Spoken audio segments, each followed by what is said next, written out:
دنبالت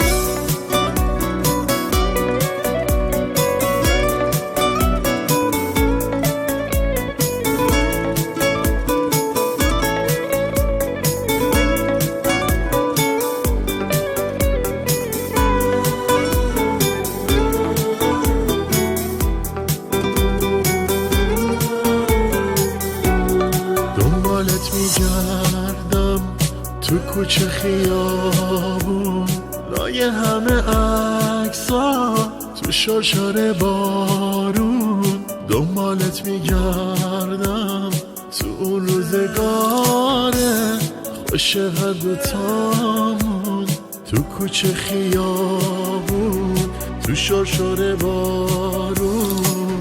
عشق یکی دو روزه نبودی که به این زودی فراموش کنم. همه جا خاطره داریم، باید از شهری که بودیم برم و کوچ کنم. هر جا برم با فکرت باهامه، یادت همیشه تو لحظه هامه.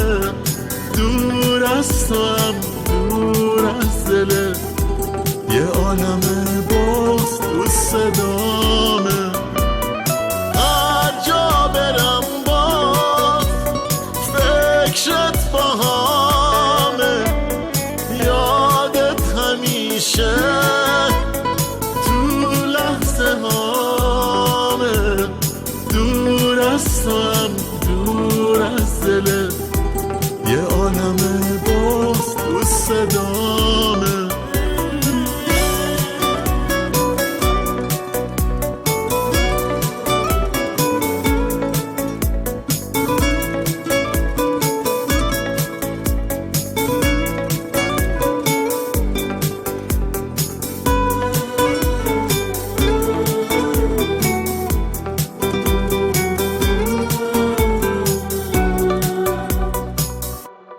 تو شهری که عشقم شده بود، من و تو پیداش کردیم، با چشم باز عاشق شدیم.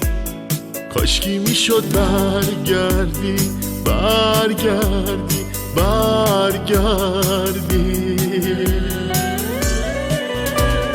هر جا برم با فکرت باهامه، یادت همیشه تو لحظه هامه.